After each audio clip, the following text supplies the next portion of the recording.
All right, welcome to the February 9th, 2023 regular meeting of the Human Services Advisory Board. I'm calling the meeting to order at 7 p.m. Thank you all for attending. Before we begin, the board needs to vote on a presiding officer for the meeting who must be present in person. I nominate myself, Allison Duplichan. There are no other board members present in person to nominate. Carol, will you please call the roll on voting for me as presiding officer? Okay, so we're voting Allison in to chair the meeting. That's the question on the table. And I'll call it by roll. Mary? Yes. Monica? Not present. Rachel? Yes. Joanne? Yes, ma'am. Gloria?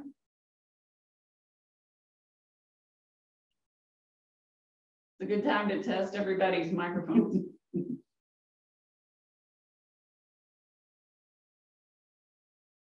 Gloria, I can see you, but we can't hear you. Okay. And then Mariana is non-voting. Oh, there's Gloria. There I am. Can you hear me? Are you a yes for having Allison chair the meeting? Am I? Yes, I'm here. Okay. Okay, great. With that, we can continue. So, all right, thank you. We will now continue with meeting.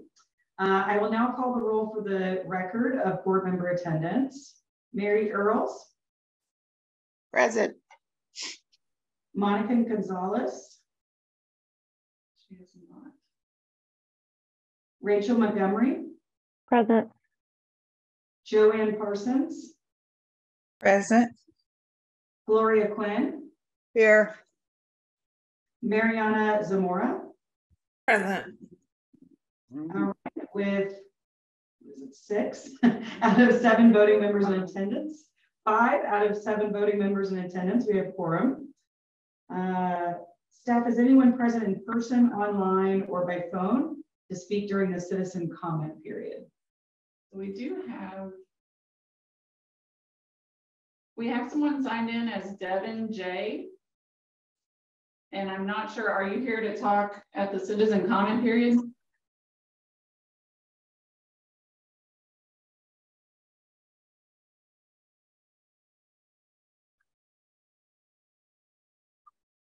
I'm just here to listen in. Okay, thank you. Okay, so we do not, oh, are you here to talk at the citizen comment period? No, not at this time, no. Okay, we don't have anyone. All right, great. We will now consider approval by motion of the December 5th, 2022 meeting minutes. Do I hear a motion? A motion to approve. Joanne. The motion was made by Joanne Parsons. Do Second. I hear?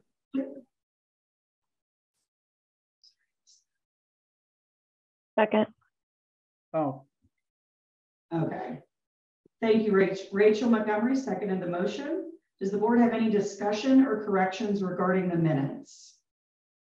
All in favor, please say aye. Aye. All against, please say nay. Okay. All right. We will now receive a 5-minute presentation by the applicant agency for each program that was listed on the evening's agenda. Each agency will receive a 30-second warning as the 5-minute time limit is approaching. Each presentation will be followed by a 5-minute question and answer session between the board members and the agency regarding the program or application. Members of the public are welcome to listen to the presentations, but will not take part in the discussion or the question and answer session. Time limits will be strictly enforced on both the presentation and the Q&A session.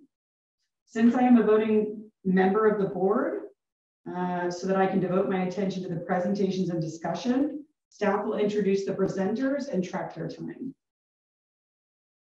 Okay, and the first presentation we have is for Hands of Hope, and the program is called Computers, and the presenter is Charlotte Evans. All right.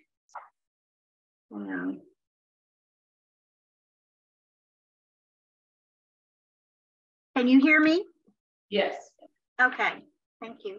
I'm sorry, because I'm stuck with 5 minutes, I will be reading part of this so I can get it all in. My name is Charlotte Evans, and I'm the lead coordinator with Hands of Hope here in San Marcos. As you know, our grant is asking for new laptop computers.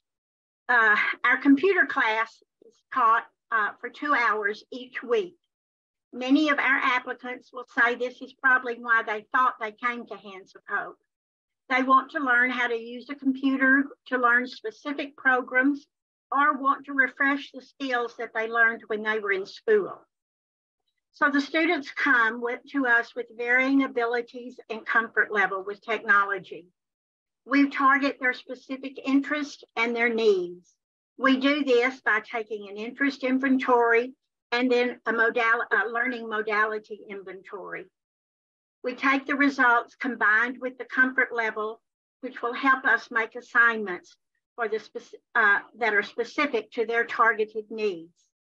Our computer teacher has designed an individualized program using a blog so that students can individually access their daily assignments, and these are monitored. Our present laptops are 8 years old. They're unable to run the latest office software, and this has made timely progress in the classroom a real challenge. The new laptops will have touchscreen capability, which helps us because these ladies have usually only used the apps that are on their phones. Every semester, we start with the basics, covering the 3 main Microsoft Office products, typing skills, and safe internet navigation skills. Some women have specific needs like making flyers, making t-shirts, designing a web page. Other teachers also use the computers to help with things like our money management teachers uses it for the ladies to make a budget. And they also we use a curriculum that's online called Khan Academy that we can individualize. So they use the computers. Every graduate also leaves with a printed resume that she has completed through the semester. Just a couple of examples of how computers are playing out in the lives of our graduates. One student came to us a couple of semesters ago. She was 34 years old. She had never had a car and had never learned to drive. What she wanted was for us to help her get her driver's license. She had a daughter who's in kindergarten, and living with her was an elderly mother who has heart problems. She used the computer to study for her driver's license, and then to take the written part of the test. She passed that, and then we prayed for a car, and God showed up, and we had a car dedicated and given to her. We helped her learn to drive over about a 6-month period. She now has her driver's license, and now she not only has a driver's license, but she has her first part-time job. An older woman starting with us was starting all over. She had 4 grown children and now had a young daughter she had to take care of. She went from cleaning houses to working at a daycare facility. She had to apply for the job online. As you all probably know, most jobs are applied for online. A recent graduate with many health and legal problems is using the skills that she learned in Hands of Hope to work from home, and now she can move forward with her life. I want to apologize to you all for sending the wrong person my application, and so I sent it to the person who took my quarterly reports, and just without thinking sent it to her. So I want to thank you all so much for giving me the opportunity to make a presentation. Thank you for your past support for Hands of Hope and for giving us the opportunity to seek support to help us to fulfill our mission to help ladies in need in Hays County. Thank you so much. Okay, and now we'll begin the 5-minute question and answer period.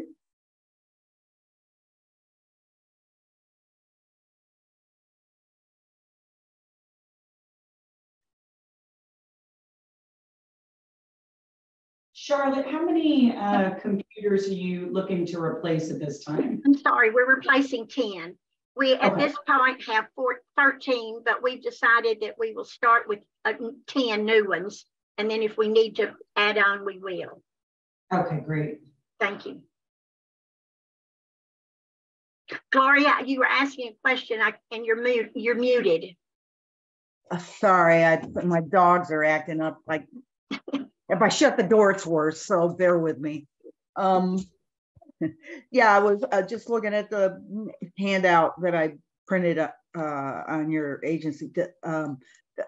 Does any of the funding require salary? No, we are an all volunteer organization. Okay.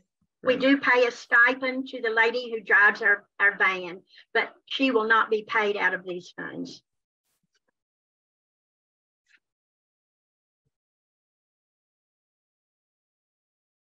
And is this, and I'm looking at the budget for 2022 and it totals, it's itemized and it totals about $13,000, $13,500. I don't see anything here about the computers. So is that in addition to? No, that will be part of like our office stuff. And of course, okay. we didn't really put it in the budget because we didn't know if we would get it or not. Oh, okay. So that $13,500 includes 10 laptops. No, it does not. Well, hang on. I think you're looking at the wrong budget for one thing. I can just interject that the request from this agency is for $8,000. So yes. that team must be their whole budget. Right. But the 8,000 is what they're requesting for the computers alone. Yes. Thank you. Yes. Yeah, because it's not listed here, so. Right, So because we didn't know whether we would get it or not. Okay. All right. So your application is for equipment, for the purchase of equipment? For computers, for laptops. Okay, and how many? 10 laptops. So how many people are in your program right now? I'm sorry? How many participants are in your program right now? We actually don't have any. We put out 250 flyers, the places we always do, and we did not get a single applicant for this semester. So we will be getting, if we get the money, we will be getting the computers, getting them set up. What we will do with our old computers is we are giving them to the ladies who have been in previous classes. This is only the second time that I have been in Hands of Hope that we didn't make a class. We don't know for sure why.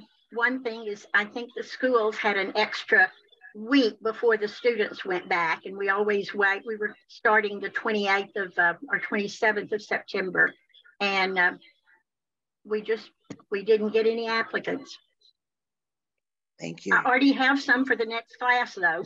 I've already got 4. The next class will begin next September. Next September? Uh-huh. Thank you. Not this coming September, not 2023? Yes, September 2023. Oh, okay. All right. All right. Which means we won't spend as much of that budget as we thought we would. Okay. I have a question. So if you all did not receive this funding, how would you intend to continue your services? What other alternative plans have you all kind of? Well, we would continue to use the ones we have now, our old laptops. We do have money, and so we could go ahead and buy some of the computers, probably whatever number of students we had for the fall class. Mm-hmm. Okay, thank you. Uh-huh.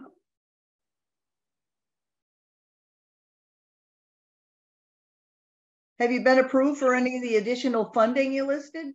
Yes, all that I have on there have been funded now. That's good. Okay, we're at 5 minutes for the question and answer session. Does anyone Thank you. else? Okay, we will stop there and go on to the next presentation. Next presentation is the Homeless Outreach Mitigation and Emergency Center, or Home Center. The presenter is Hannah Durance, and I have the presentation on my screen, so I will share it and then she will talk. Let's see.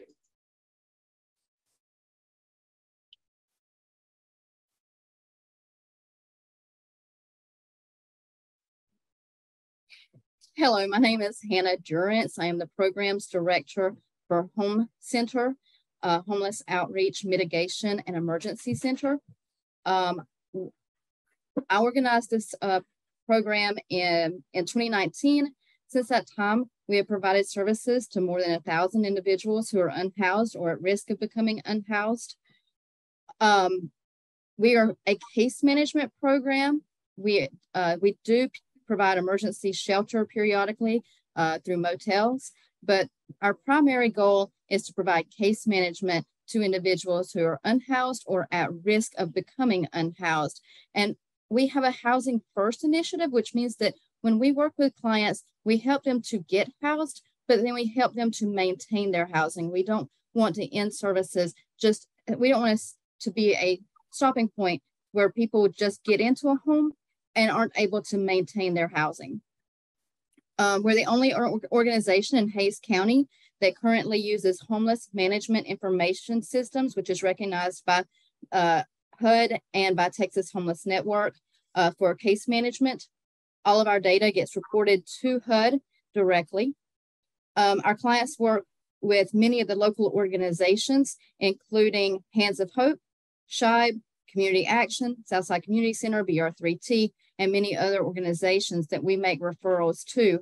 And we've seen many positive outcomes as we've been able to connect individuals to these resources through our case management.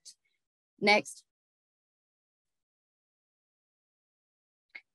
We currently have 3 active case managers.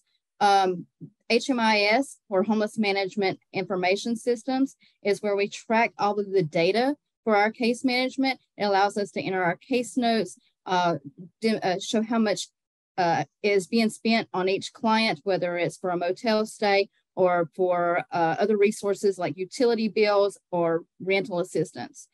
We've had over 30 volunteers this year, and we've assisted over 300 households in 2022.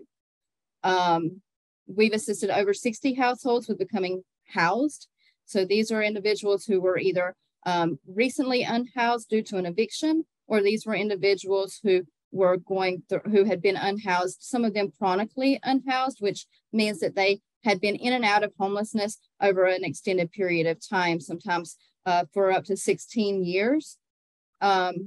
We have donations that have been provided to us so that we've been able to assist families with households that move into housing with receiving over 20 beds. They've received blankets, bedding, various forms of bedding, bathroom supplies, cleaning supplies, chairs, tables, all the things that you would expect to need whenever you move into housing. Next. We are very focused on providing supportive services for our veterans. We currently are providing the case management for 8 HUD-VASH vouchers. These are Section 8 housing vouchers that are recognized through the VA. And this will be the first time that Hays County has ever had access to HUD-VASH. There has to be a case management system in order for HUD-VASH to be present. So we're working with the Veterans Affairs, the Hays Veterans Office, and the San Marcos Housing Authority to help our clients obtain these HUD-VASH housing Section 8 vouchers. There's a long, lengthy process with this. The VA does expect a housing first case management system, which means that we have to provide ongoing services once the individual is housed. We actively hire veterans to work with us, and our case manager who is overseeing this program is a veteran himself. Next. Rehousing assistance. So Home Center provides more than just temporary shelter for crisis situations. Periodically, we place a person in a motel room while we're trying to help them obtain services. But what we really do is provide case management for apartment searches, budget building. We assist them once they're housed. We assist them with getting housed by paying for a portion of utility or rent. We provide them with cleaning supplies and other items. And then we provide referrals so that people have a very clear understanding of what programs are in the area and make sure that they follow through with those appointments once they do have an appointment with an area program. We've assisted them with connecting with code compliance and so many other agencies here that have helped our clients maintain their housing. Next. Hannah, you have about 30 seconds. Okay. So partnership building is very important to us, and we've worked with a number of agencies. First Baptist NBC, Southside Community Center, St. Vincent de Paul, the list goes on. We also work with partner agencies in Austin and San Antonio. Next. And so again, we do take a housing first approach, which just means that we begin with the case management. Housing the individual is the next focus, and then ongoing case management to ensure that people remain housed. And that may include home visits and transportation assistance to get to mental health services or medical appointments. And so I would just like to thank you for your time and for your support in the past. And I would like to thank this community for all of the work that they've done to support our agency. Okay, thank you.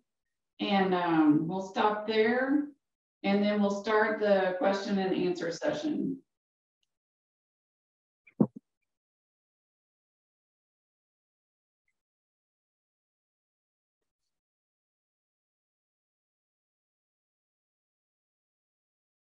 Is there any other funding source that you're pursuing? I don't see any listed.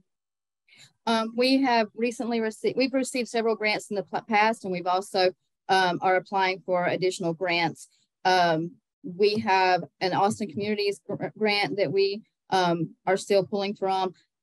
We've worked closely with BR3T under their program for funding some of the case management that we've done. And we're working with the VA to try to determine some veterans focused grants right now.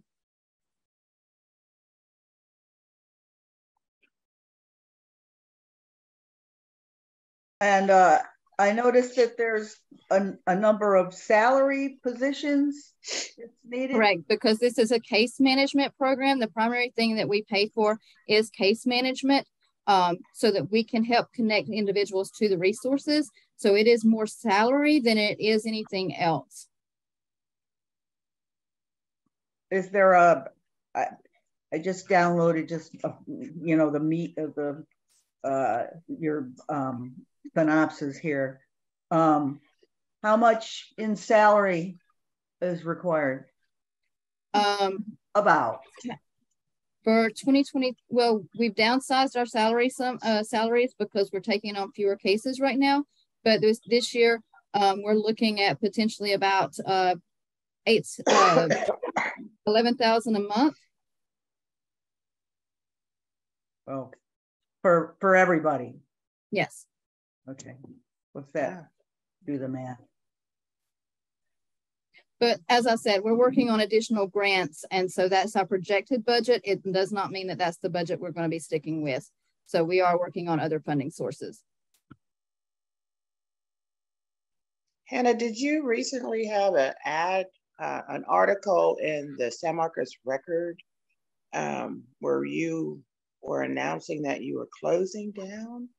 We were only closing the office space. So the office space at Best Budget Inn that we were located at, that location is closed because we ended the partnership that we had with the agency we were working with that was providing paying for the case management for that program.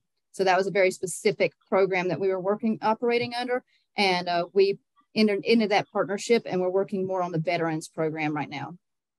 Okay.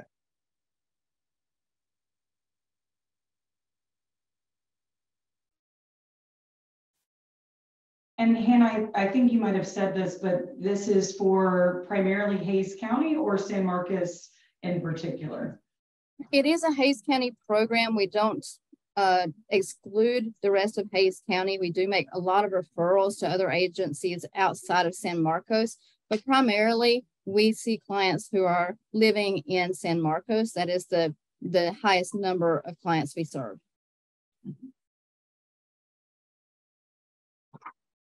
So do you have an idea of the other resources for funds, what that would amount to? Right now we're applying for a grant that's $150,000, but we're not sure the status on that yet because we have the deadlines in a few weeks on that one.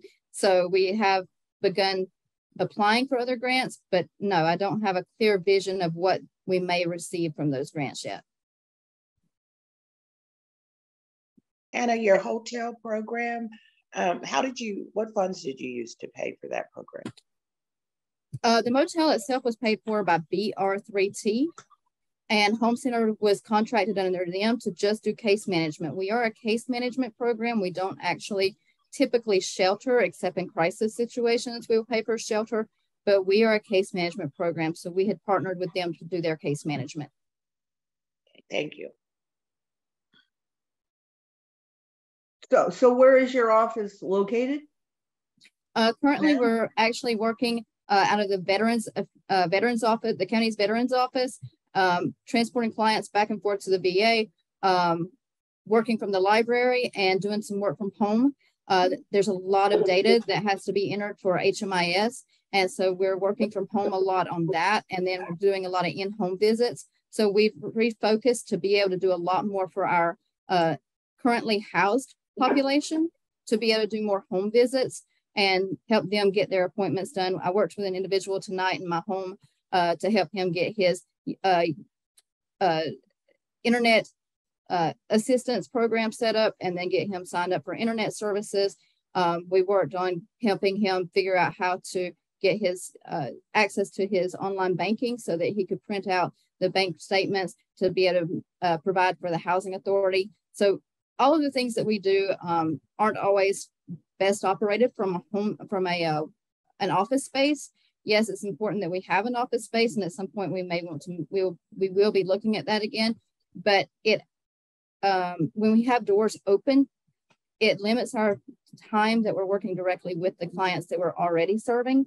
And we only have 3 case managers. So we had to downsize a lot to be able to provide the direct services that we are doing. And we're at 5 minutes. We're actually at 6 minutes. So I think we should stop unless there's anybody else with a critical question.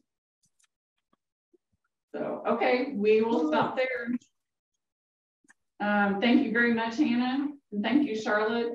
We're going to go on with the rest of the agenda. And I'll turn it back over to Allison.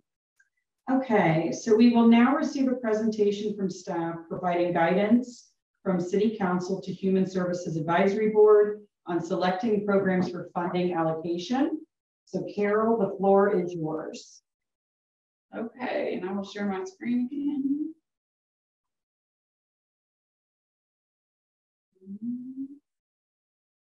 Let me see. I've got to switch presentation, sorry.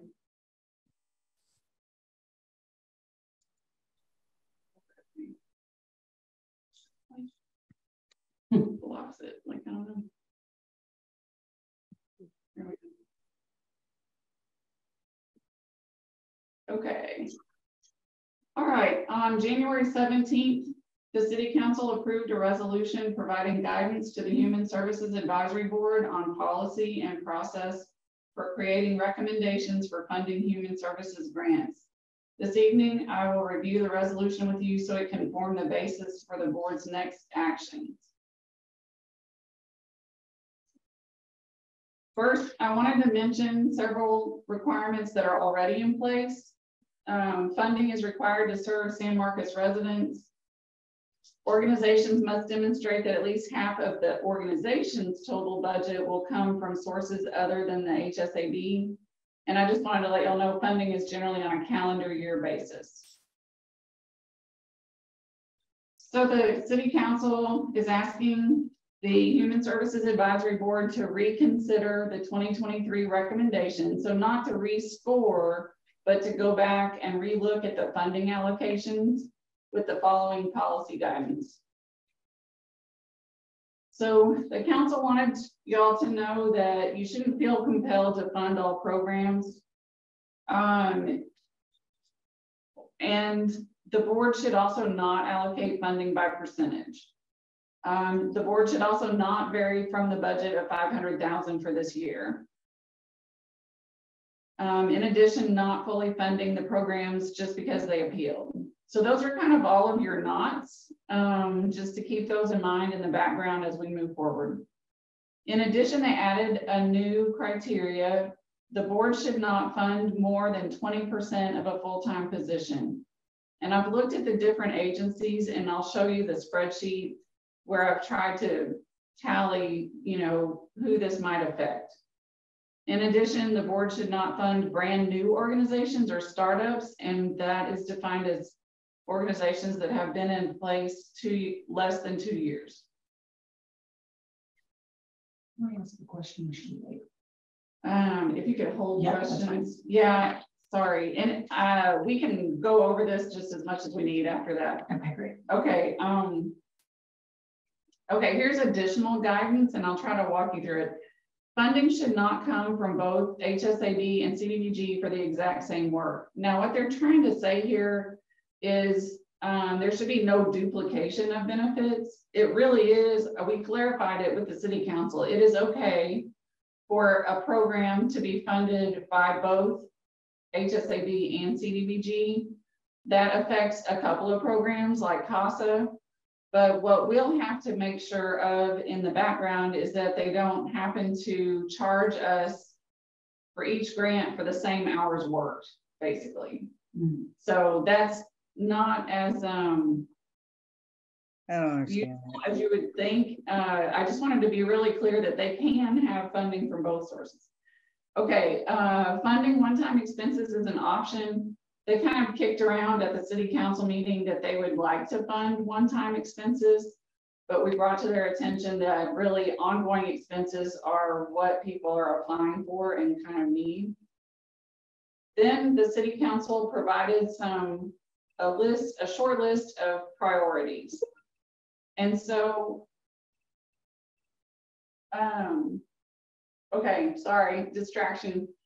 Here's the priorities, and I have also put these onto a spreadsheet. So we'll go over these in more detail in just a second. They want us to prioritize programs that increase services or increase the number of persons served using the HSAB funding, that have an office in San Marcos, that complete all their quarterly reports on time, and that have a proven track record of at least 2 years serving San Marcos residents. And then in addition to that, they did say that if an organization doesn't have a proven track record in San Marcos, they may be funded if they've been serving other locations a minimum of 2 years. It's just that they're asking the board to prioritize the ones that have 2 years specifically serving San Marcos. Council did say that they are asking for feedback on the policy and process as HSAB moves forward using this criteria.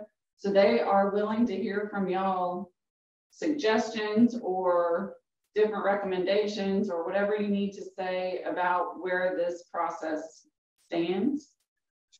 And next, I thought I would go over the spreadsheet that has a look at what agencies are affected by the restriction against funding more than 20% of a full-time position.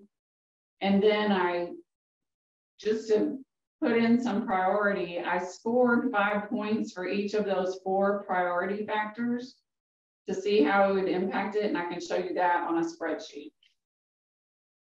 So we will switch to the spreadsheet. And maybe now would be a good time to pause for questions. So does anyone have questions on what we've gone over so far? I realize it is confusing, I think. So my question was around the guidance not to do by percentage. Was that guidance given because they felt that maybe there was an unfair advantage to those organizations that ask for more funding than necessary, potentially? I know that was a big discussion point when we did the presentations where we did the appeals. So they were concerned that that would lead to organizations asking for more than they needed. But I think they were also, I'm trying not to put words in their mouth, but they wanted a more specific look instead of just sort of doing percentages across the board. Okay. They wanted it more tailored to the applicants that were received. Okay. Does anybody else have questions at this point? The 2 years of a track record with San Marcos is so there's a number of agencies that this is their second year. This will be their second year. So that's not 2 years, correct? Right. So they could, if they've been in place somewhere else for more than 2 years, they can still be funded. They just wouldn't receive the priority. So I tried to, in order to, let's see if I can go backwards. Yeah, sometimes that's hard to ascertain from their synopsis. It is, and we are in the position this year of not having had these criteria beforehand, so we don't have the questions on the application for them to answer directly. Right. So in some cases, it's a little bit estimated. So the way I tried to include these 4 priorities was to give 5 points for each one, so we can look at it and see what y'all think. But I have a list of who I think have been serving for 2 years for San Marcos. Yeah. It doesn't change the rating much. I looked at that for most of them. Yeah. Or the right. Any other questions, or should I go on to the spreadsheet just so y'all can see a little bit more practical detail? The only other question I had was around the one-time, was it one-time expense? Yeah, sorry, at the top there, number 2. It is an option. So is the preference that we're not funding for certain type of expenses, and the preference is that we're funding more of those operating costs themselves? So what they talked about was that in particular, they don't want agencies to depend on these sources of funds, like to have them already scheduled in their budget. But to some extent, that's not practical because they have to forecast what they can do. So it's kind of a balancing act. But there is sort of a preference of council for spending on one-time things like, you know, a food truck for the food bank instead of operating expenses. Got it. Yeah. Okay. So those non-salaried organizations, in theory, those that are looking for funds to buy shoes, coats, computers, whatever. Yeah, maybe that we've seen. Okay. Well, and you think in terms of one-time expenses, so it might be like, I mean, an example is the computers. Right. That's a one-time thing that doesn't happen every year. So. Okay. Let's look at the spreadsheet and see if it either contributes to confusion or helps clear it up. Let's hope it helps. Okay, first what I looked at is Oh, I got a question. Oh, go ahead. Yeah, I'm sorry. I had to pull something out of the dog's mouth again. So one of the directives was we're not supposed to fund greater than 50% of whatever they're asking for.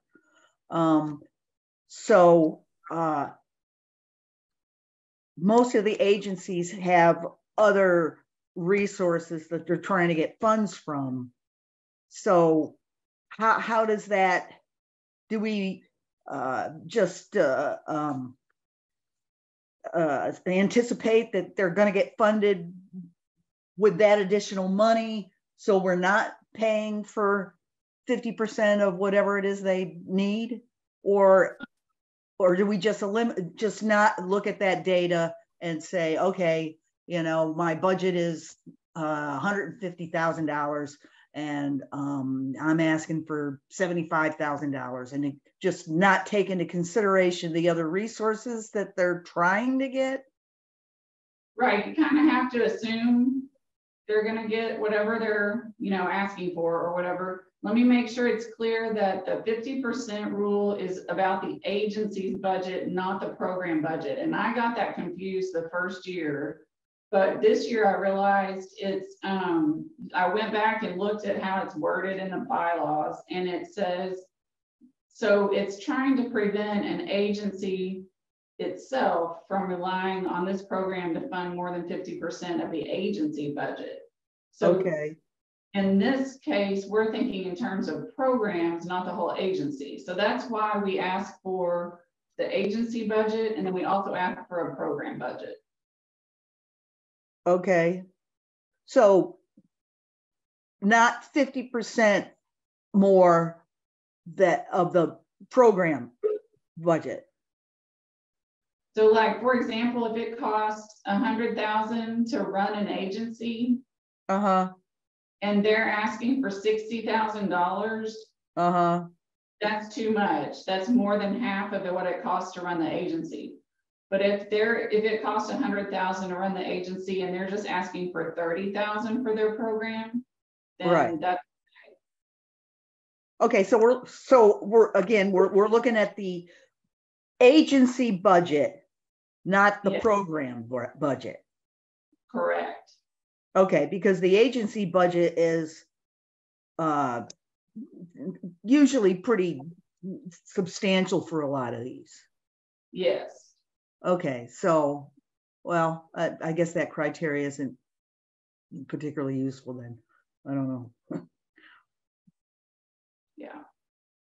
Some of the smaller ones, I think, maybe would be effective.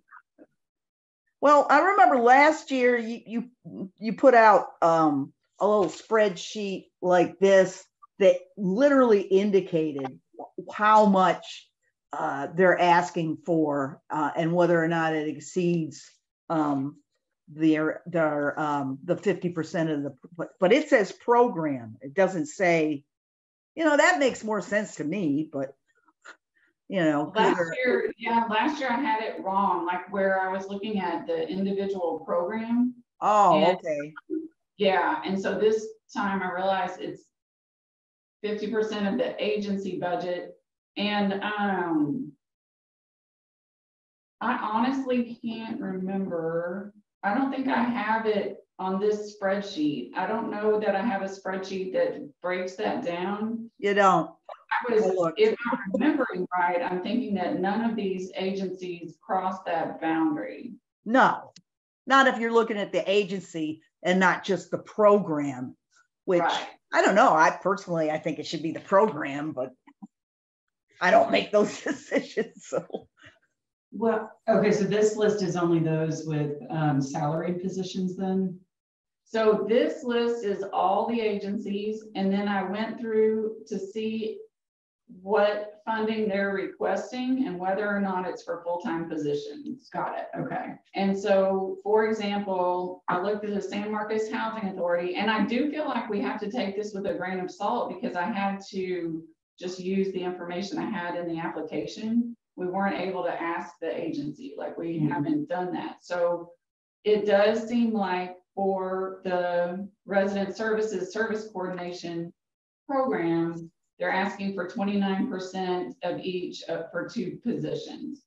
So they're not meeting that criteria of not funding full-time over 20%. Now there's some that I have possibly. So I think I would honestly caution against using this criteria this year. It may be the case that we simply don't have enough information because a lot of the agencies fund salaries of some kind, and this looks like it's 27% of a position, but it may be part-time positions. I couldn't tell. Mm-hmm. And then here we have a yes. For example, First Baptist Church NBC, last year, they used their funding to pay for the position that ran the program. Mm-hmm. But there's other ones that are possibly that I just can't tell. They use it for salary, but I can't tell if it's for a full-time position. I don't know how much the total salary is, that kind of thing. Right. And it, I think in the future that should be more specific in their paperwork. I mean, yeah, the question, one of the questions is, do you plan on using any funds for salary?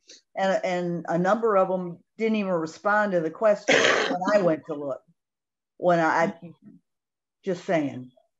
Yeah, and I feel like if they knew that there was that limitation, they could rearrange their application to use the expenses for to use the funding for other expenses, right? So that they would go over that criteria. So nobody, knew that was coming.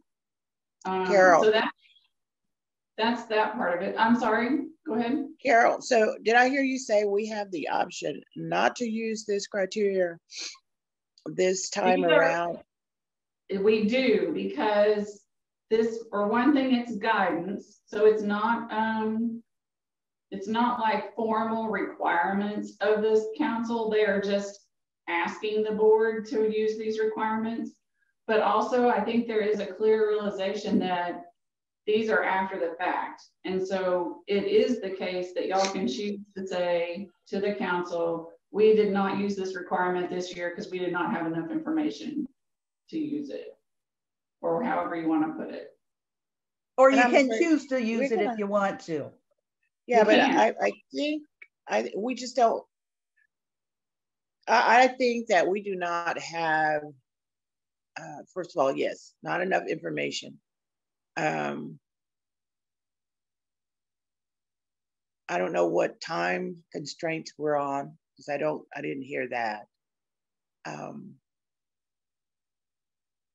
And to realistically look at some of the criteria and have a in-depth conversation about it, because there may be some criteria in here that some of us just really don't agree with and want to go back to the council for further clarity. Mm-hmm. Does that make sense where I'm going with this? I don't want to get too deep into it, but yeah, y'all can certainly do that. Like, you can have discussions about the criteria and then give council feedback on it. Well, I mean, case in point, Home that just presented the salaries add up to $132,000, and they're asking for $150,000. I think that's that then that criteria would be relevant. Yeah, and I guess I'm kind of putting my own thoughts into this, but I will tell you that you can look at these agencies and see in their applications that it takes people to serve people.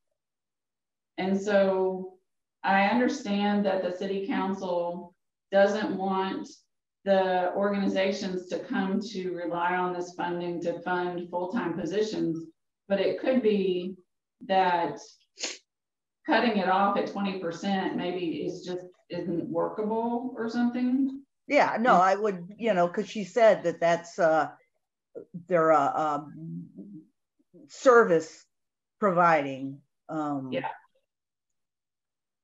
So I think that's fair too, because like you said, most of these organizations, assuming that they're not asking for more than 50% of their overall agency fund, would just reallocate what they'd be asking for if given the opportunity and if that were criteria. So I do think it's an unfair requirement at this stage, because they would have probably revamped their application Yeah. to include other expenses. This is true.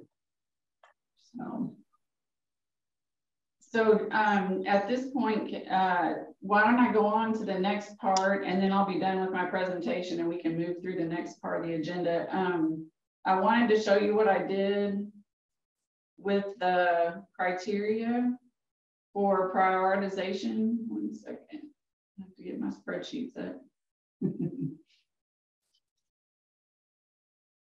You are a godsend for doing all this for us, Swan. Well, let's hope it helps. It's, I mean, at least it gives you a look at how it affects things. Let's go there. Okay. Okay. So here is these 4 columns are me trying to go through the applications and assign 5 points for each item that is supposed to be a priority. So I was trying to look at them and ask the question, without this funding, would service go down? And so if the answer is no, then it's not a service increase. So this is a little confusing, but so 5 is good. 5 is good. 5 means that I think that this funding causes more service to happen. So then the SM office is, I looked at the application to see what they listed as their address on the application. Most of them are in San Marcos. You can see there's like Combined Community Action. They're actually in, I believe, Austin or Kyle, someplace. So they got a 0. Then we have reports, and people did pretty well over the course of the year, but in the 4th quarter, some people either didn't turn in their reports on time. Let me tell you what the colors mean. Okay, 1 program in gold submitted a partial payment request, but they also submitted a report. So they got a 5 because they had their report in, even though their payment request really wasn't as big as it was supposed to be. But all these 5s mean they got their reports in on time. Okay, then you have ones that are blank, mean they were not funded last year. Programs in yellow did not submit their 4th quarter report timely. Programs in pink had not submitted a payment request, so they didn't submit a report either. So just so you know how it was set up this year, the larger funding amounts had to submit quarterly reports and quarterly payment requests. But we had some that were 20,000 and below, and we told them you can submit 1 payment request and you just have to submit a report at that time, along with your request for reimbursement. So in pink are the ones that, surprisingly enough, have not requested payment yet. And so they haven't turned in a report. So they're actually late because we expected them to request payment before December 31st. Do those still get funded from the 2022 budgets or no? At this point, we're past, we're long past the time period. And so we'll have to see what to do, but the expectation is that they probably will still get their funding. As if they'll get us in a payment request, we're trying to run a friendly program, you know? Right, I guess I'm just curious, does that indicate that they don't need as much funding as they were awarded? And it's hard to know, like, why wouldn't the ISD have submitted for a payment request or Synacor? And some of them, since this was done, have gotten some information in, like they came in a week after this was done or whatever, but this tells you they were late because it was due January 15th. So that's what we have there. And then the San Marcos for 2 years is another one where it's just about everybody has been here 2 years, except I don't think, and this is a guess, I don't think Corn has. I think they're new. And then we know that Melge has not been serving San Marcos for 2 years. They've just been in existence elsewhere. And then it looks like Rough Draft is new to San Marcos this year with this funding.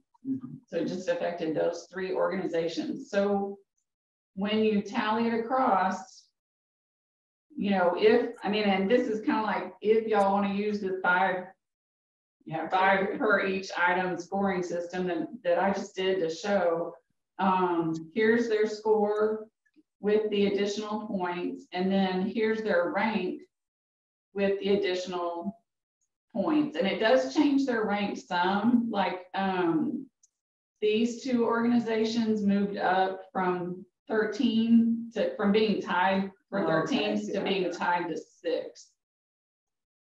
And then like this organization was 16th and now it's 10th. So it did affect it a little bit, but and this is an Excel spreadsheet, so I can sort it however y'all need to look at it, but I've got it sorted right now with the ranking with the additional scoring. Carol, I had a question.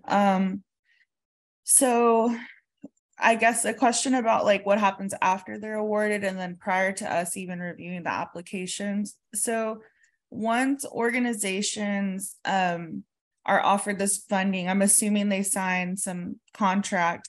Are there, I guess you mentioned like trying to be a friendly program, but what are the expectations as far as reporting goes? Like, I guess, should we look at if they're not reporting timely, they're not in compliance and shouldn't be like funded again the next year, if that's becoming an issue? Well, it's council asked for it to be a priority item, like prioritize the ones that submit their reports on time. Now, some of them weren't funded last year, so we don't have that record for them. And then some of them indeed did not get their reports in on time. And so I gave them a 0 on that. I don't know, it will be up to the board to decide to what extent you want to use that criteria. Like, does it count them out entirely, or is it more like, well, let's look at this as, you know, if you're in color and you have a 0, you've got a negative strike against you. And so yeah, I'm in favor of the prioritization model. I'm just curious if they're signing an agreement and the expectations are laid out and they haven't met them, like should there then be some type of penalty or something, like they're not going to be eligible the following year if they're not in compliance with the reporting. And that's so that we could put that in the agreement. Right now there's no provision in the agreement like that, but there in the agreement, it does set the expectation of how often they're supposed to submit reports and when the contract is supposed to end. Okay. So that was one question I had. So then I think my other question is, even prior to us getting their applications to review, do you all as staff go through any type of pre-screening process to ensure that their applications are complete as we've requested? The different documents to be attached or different sections to be completed, or are we just given everything that's submitted? So you're given everything that's submitted, but we do go through it to make sure it's complete, and then we contact the organizations to get any documents they didn't submit. So this year, we had a couple week lag time between the time the applications were due versus when we gave them to the board, so that we could get all the rest of the documents that we needed. Okay. Yeah, because I do remember as we were reviewing, there were like a few that I caught were missing documents. And I guess I'm thinking ahead to what suggestions we might look at for next year. Like, could reporting be something we add to the contract that then kind of filters our eligibility? And then as far as screening, prior to us getting them, if it's an incomplete application, then we don't have the materials we need to consider the funding. And I think going back and asking for them later is like a really, really nice thing to do, but we don't have to do that. I don't think, if we decide we don't want to, and maybe that's a way to also filter applicants out, is by them not submitting what's been requested. Yeah, that's true. And I think we could do a better job. Like, we this year had one staff person look through all the applications probably should have had somebody else also look through it, because I think we missed a few things. Because if you caught things, then that means we didn't catch it. So it's something to consider too, that we can do a better job on that. But I hear what you're saying, like you would then, you know, we could have some expectations set in the contract of how it's going to impact their funding in future years. And so for those organizations that didn't request their funding, the PINKs, I think you mentioned that you would still pay those out, assuming they come in. Well, and I'm saying that, and I would have to look at each organization to be sure. Right. What we have done for a couple of them is granted extensions to their contract. Okay. So we're pretty soft on, you know, if they ask for an extension, we'll go ahead and give them another couple of months. Okay. I was curious if those funds haven't been claimed and you would still, in theory, allocate them this year. Would they be up for grabs to put into the pool of funding for 23? Yeah, they would, but we don't have a tally for you on what we're missing. And looking at these, I think by now, except for maybe this one, we have received a request, like either an extension request or a payment request. Got it. By now. So let's end this for now, and then I'll hand it over to Allison so we can keep going down the agenda, because we do have an action item related to appeals before y'all really start discussing how to reallocate the funding. So I'll take this down for now. Okay. Stop sharing. Okay, so we will now consider resolution 2023-01R to amend the Human Services Advisory Board rules and regulations to remove section 8(3) funding appeals process. May I have a motion and a second so we can place this item on the table for discussion? Motion. Second. Motion. And sorry, I didn't hear who's second. Second. Can you say your name? We can't. Oh, I'm sorry. Gloria. Second. Oh, Thank you. Thanks, Gloria. Thank you. Is there any discussion on this item? I do have a couple of questions. So if passed, does this then become effective for the next round of grant applications? So if passed tonight, what I'm thinking is that once y'all reallocate this year, it'll go straight to council. There won't be any appeals process. And then it also would erase the question of whether or not there should be an appeals process. Okay. Because I was looking at the minutes and thinking back on the last conversation we had. And I think what my concern was that just that by this resolution, it would completely eliminate the opportunity for organizations to appeal at all. And I think back at our last meeting, I was sharing that I was in favor of the appeals not going through us. Like I felt like it should go back to council to hear those appeals and make the decisions based on those. So the way that it's currently written, this resolution, I don't think I support that, because I think organizations still have the right to appeal and I don't want to take that away from them. So I'm not quite sure if I'm maybe misunderstanding the appeal or not the appeal, the resolution or the intention behind it, but that was kind of my sentiments about it. Well, it's a little, here's what I would say about that. For one thing, the board has jurisdiction over your rules and regulations. And the appeals process is now in your rules and regulations. It's no longer in your bylaws, because when the board adopted the official bylaws of the city, I moved everything else to rules and regulations for the board. So y'all have what this board does, but you can't really decide what council does. And so reassign it. Yeah, like your rules and regulations would not be able to say appeals go to council. Now, what I can tell you is that agencies always have the ability to sort of appeal to council because they can always speak at the citizen comment period. Okay. Yeah, I totally understand. We can't just put that on them, but yeah, I would just fear completely eliminating that process for anybody. So if that feels sufficient, like as their right to go do that, and we think that that's fair, I can agree with that. But that was my only concern. And so was I missed the last meeting. So the resolution was all appeals would not come to this board, or just written appeals? So the way this resolution is worded and the way it had been proposed is that it deletes the whole appeals section. Got it.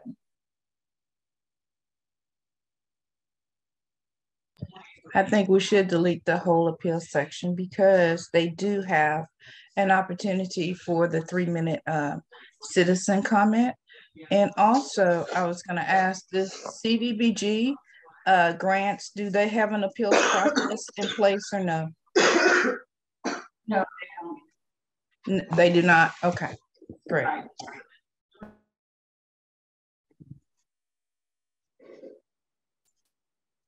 So it would be consistent with the other boards. Well, CDBG is a federal grant, and it's not awarded through a board. It's awarded through a staff process. Okay. And somebody could always, I guess, go to city council and complain if they didn't get a CDBG grant, but there's no appeals process available, like formally or whatever. I think if they didn't have the 3-minute citizen comment, then this would be totally different. But that they do, it's not like we're taking anything from them. And because it was so illy written, it was the reason that we had issues. So we would have to go back and just modify the whole thing.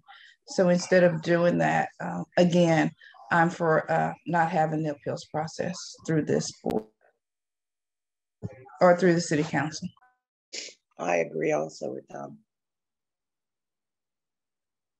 Yeah, there would be no end in sight. They would Absolutely just continue to appeal. Now they have a right to say, how did you come to your decision? And we can, provide them with that information. But I mean, if that's the only way to stop what happened this cycle in the future, then that's that. And they can ask if the council, but then the council, the council just put it back on us. So it's an all or nothing concept, I think, and I'm for eliminating the appeal request. Are we still providing the details of how we came to the decisions of the board to the applicants with this resolution? So that still will be a common practice? They will still get notified on what was discussed. And then they can always see the recording. Oh, right. For example, we do take minutes, as you know, and so they could always see the minutes also of the board just to see how the discussion went. Okay. But I would probably refer them to the recording just to see, right, how it all went down. Okay. Okay. So they have an opportunity to understand the decision. Mm-hmm. Well, they have access to our scoring, our how we rated it. So they have access to pretty much all the information we have. I'm thinking. Yeah, they do. Well, and that's what I think, the appeal, I think Mariana makes a good point in that, it is nice that folks have the opportunity to appeal, but I think that we all knew in our discussions that nobody did not want their money, the full amount as requested. So I don't think it was a surprise either that people would appeal and say they're not unhappy with the funding offered. So I don't know that we gained anything by the appeals process necessarily, right? So I agree that they have an opportunity to see why we made those decisions, what were the criteria, so that for the next application cycle, they can take that into account as they're requesting funds in the future as well. I agree. I have a question, Carol, and if you know, what part of this new criteria, the guidelines, all the information, recommendations that came from the council, how much of it right now, as we are discussing this, do the organizations, how aware are they of this information? Well, if they listened to council, and I know some of them have followed the train of the event, they would have the information. But so, and I did notify the agencies when the recommendation was going to council, and then the fact that it was that council was going to be giving guidance to the board. And so I've kind of kept them up with the series of meetings, but they don't have like this presentation that I just did for y'all unless they watched the city council itself, because the city council got the same summary presentation to review what they had directed. So moving forward, how are they going to be made aware that of what council recommended, the decision that we're making tonight? They're aware of that, right? They know that the decision is being made, or is being discussed this evening and could be made this evening by y'all. So let's see, I'm not sure what you're asking. The criteria that next year. Yeah, because we're about to make some decisions. My concern with the back and forth and just the history that we've had with the board here, and the fallout of some of the decisions we've made and what's been dumped back on us, and the labeling of this board. I'm about understanding now that we must be very transparent. We must be very open and honest with these agencies and organizations from the very beginning. They need to be in on everything that we can provide to them from the very beginning. So I'm just a little bit concerned that, the council has given us these guidelines and, suggested we could do all these things and these recommendations and criteria and go back and do this and that, and they don't know about it yet. And we make a decision, and whatever we decide, we still haven't allowed them the opportunity to have a voice. It's going to be again after the fact. After the fact. And I just felt like we could have already told them what council had decided. So there would be no grand surprises again. I'm speaking, from different lenses now, because the whole thing was just, we're not a secret. This board is not a secret. It's just like in the last couple of years, it's just been all eyes on us for a little bit of money. But I think that we can do a better job if council will support us when we make these decisions. I don't want to be a dumping ground and then have to try to swim out when we didn't have to have the dumping ground by just telling people what's going on. I just felt like once they came back and decided they wanted us to go back and do this, those organizations, those agencies should have known. They should have had everything that we have right now. Well, it's all should have known what? I'm sorry, should have known what? They should have known what city council is asking us to do. It's posted on the website. So if they're tracking the meetings, then. Well, we know from just some discussions that everybody doesn't track. They don't follow when the applications are there. We know historically. And I'm not. But the guidelines aren't, No. groundbreaking. They're pretty basic. Yeah, but we should have made it. We should have emailed it all to them. I mean, we could have did a lot of things. Well, but we got the guidelines because we had problems. Right. And because so many but had transparency. It doesn't mean they don't talk to each other. Yeah, but the point I'm trying to make is the guidelines were given to us so that we can try to remedy the situation now. Because that's one there thing. were so many complaints about the 20%, the decision to do a percentage.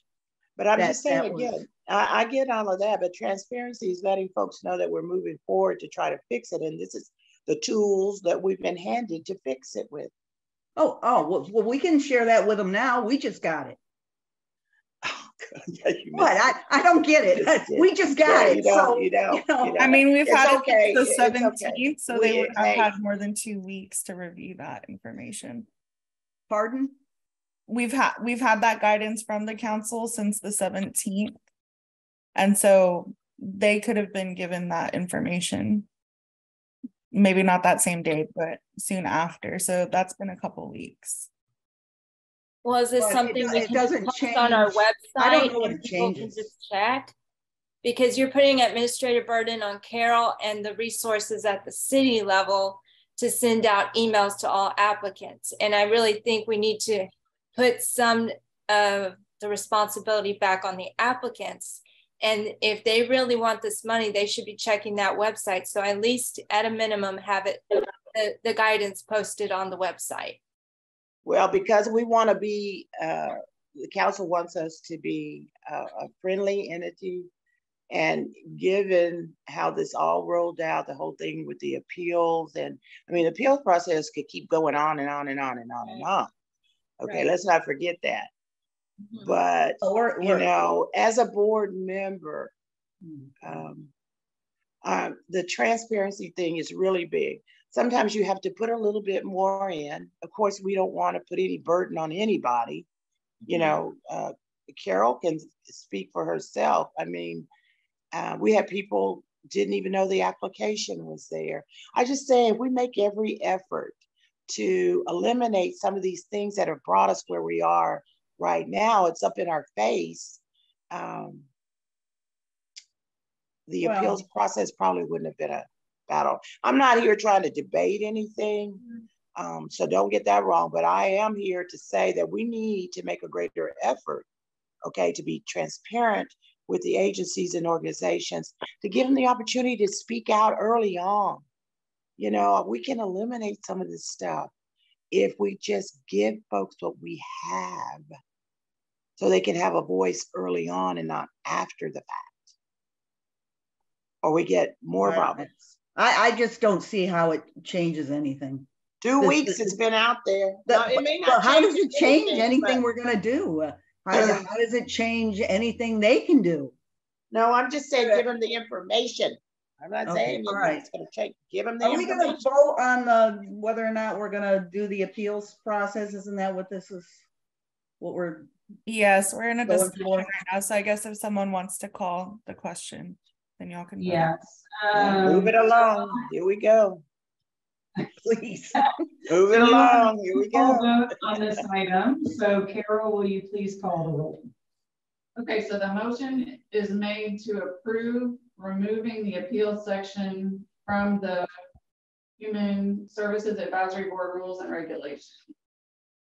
So a yes vote means we're removing that section. Allison? Yes. Mary? Yes. Monica? Yes. Rachel? Yes. Joanne? Yes. Gloria? Yes. Okay, so it's unanimous.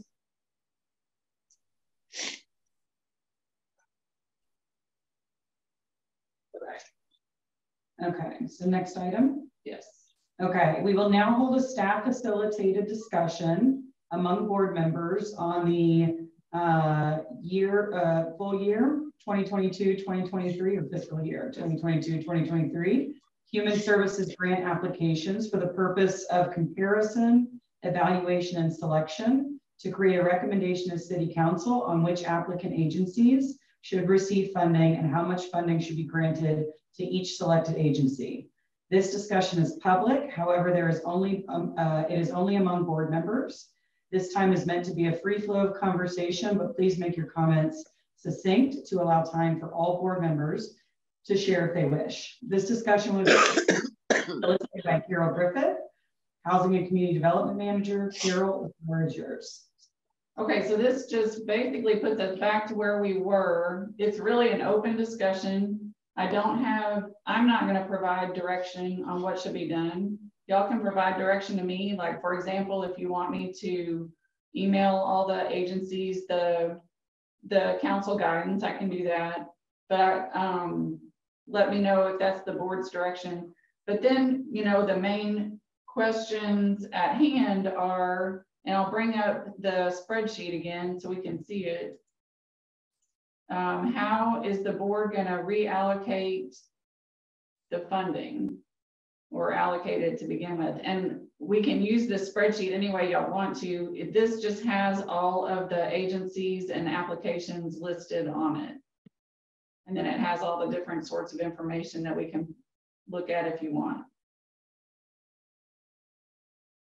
So I'm curious how the board feels about some of the guidance that might potentially remove a portion of the applicants.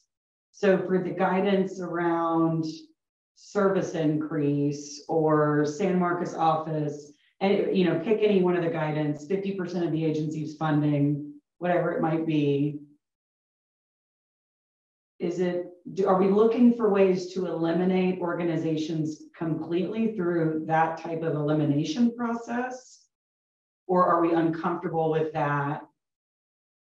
And maybe we want to think about ranks and priorities in a different way.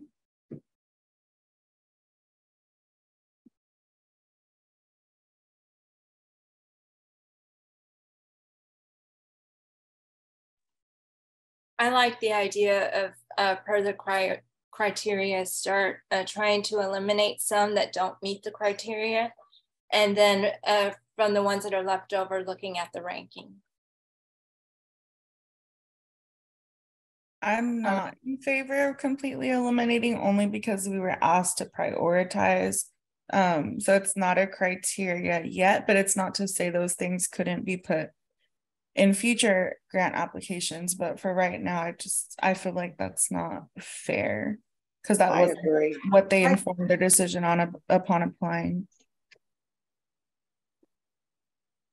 And I would bring up that council used it as priorities, not necessarily elimination. So just so you know, that was the council's thinking.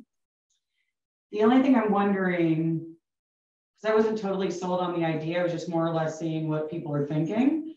But I think either way we do a ranking system and that those zeros put people at the bottom, but we're also not planning to do a percentage of the ask, then I'm curious how we would even tackle it at all, because other than the sort of ranking times percentage, which I think we all felt was fair, granted those that ask for more might get more. We recognize that that's potentially a problem. The only other option is to eliminate a chunk of these organizations or literally go one by one and determine as a team, as a board, what we want to give each agency individually is the only other way. We have to, Carol, I want to make sure I understand this. We have to fully fund their request, correct? That was the guidance from City Council. You can't fund a percentage. No, you don't have to. You can't. It's a. I'm sorry, I can't hear you. Sorry, let me be clear about that. The percentage part of it was they did not like the fact that the board did 55% and then 20% and then funded everyone. That's the percentage they're talking about. So we can still partially fund We just can't allocate it to everybody with the percentage. Correct. Gotcha. And how many of these can we fund fully based off of the updated rank with the points that you added? I'm just curious, how far down the list does that get us? Let me get to the request. Sorry, I've got to get back to that part. Here's their request.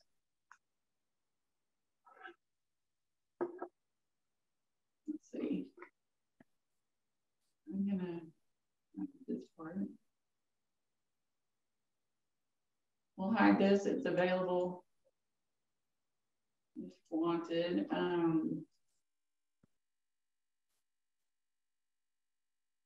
Okay, so if you get it, sorry, I still can't see the ranks. I think it's in that next column, AI maybe.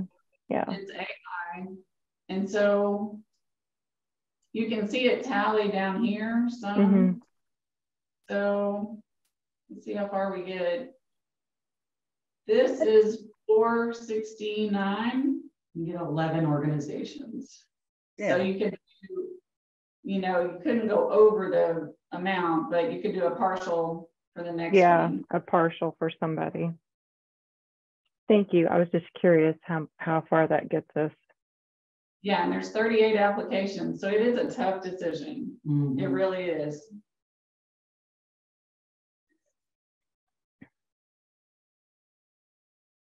Well, so the rating criteria we used pretty much speaks to the council directions that they put out, the guidelines. It's almost part and parcel of what we're required to look at to rate these agencies. I've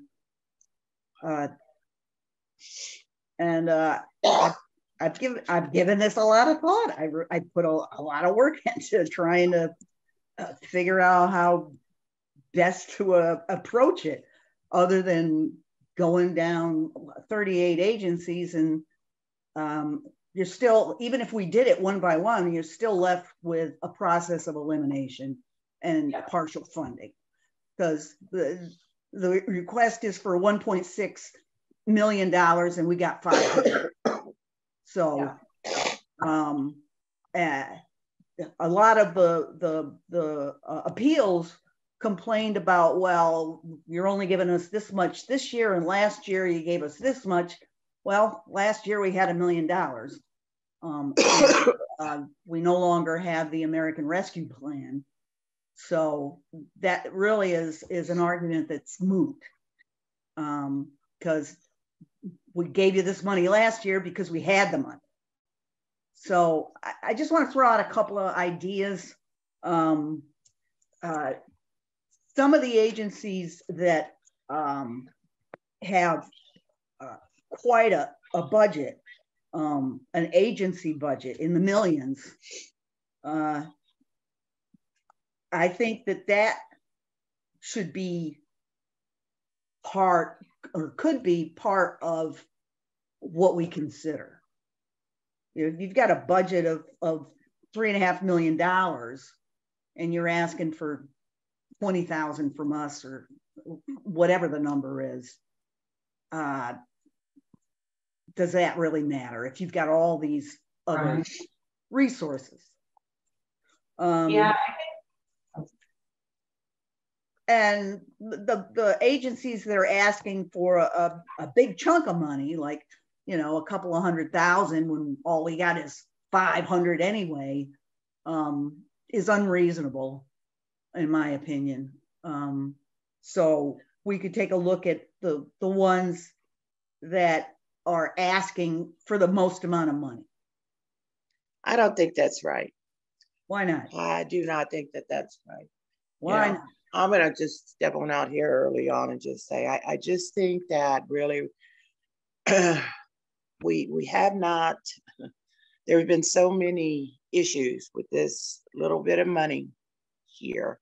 And I feel like it's been dumped back on us to have to go in here and disassemble what I feel like we did a lot of work on. You know, I think that we should just move forward with what we have. I think we should put in place all these recommendations next year for the next round of funding, rather. I think we're going to do more harm if we go in here and start picking like that. Well, I mean, certainly that would be great if we could do that, but unfortunately, the council says that you can't do a percentage basis. But yeah, they said we can't do a percentage, but we have the right to go back and say, look, you know, this is our recommendation. We recognize, you know, it may not have been the best, maybe this go around, but now we have this guidance and these recommendations that I feel like should have come to us, you know, before folks got upset and started appealing about money that I feel like they should be putting into this organization. I mean, let's look at the big scope of all of this. There's just not enough money being put into these services. You know, and we're just pounding down on these organizations and agencies. All of them have worth. Right. All of them took the time to put in their application. Right. I think we're going to do more damage. I think we're going to do a lot of harm. Well, is that an option? Back in there and. No, I hear what you're saying. You see what I'm saying? Yeah, I do. Is that an option, Carol? It goes because you know, actually, if you look at the money and they do the math, it's going to be a percentage of what they ask for any darn way. There you go. It's still a percentage.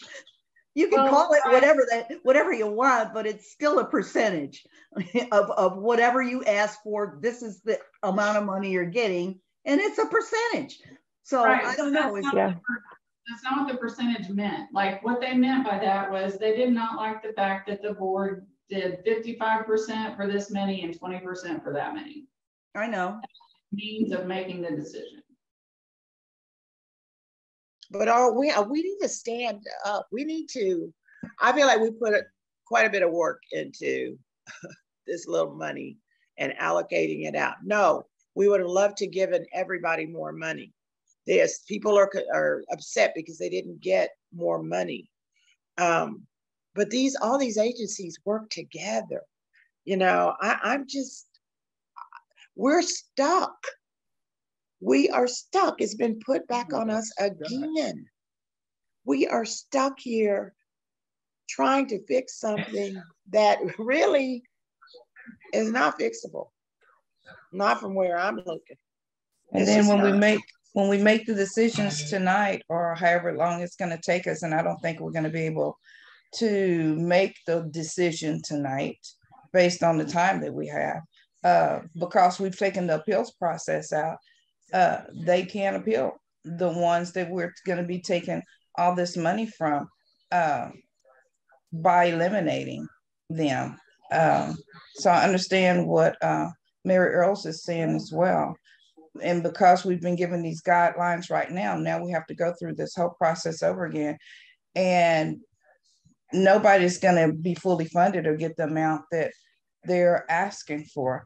I have never, during this whole time that I've been a part of this board, and I know you can go back to when we first assembled this board, this board was first assembled, we've never had this problem on this large scale because we were able to give them a lot of more of what they asked for. And so we were competent.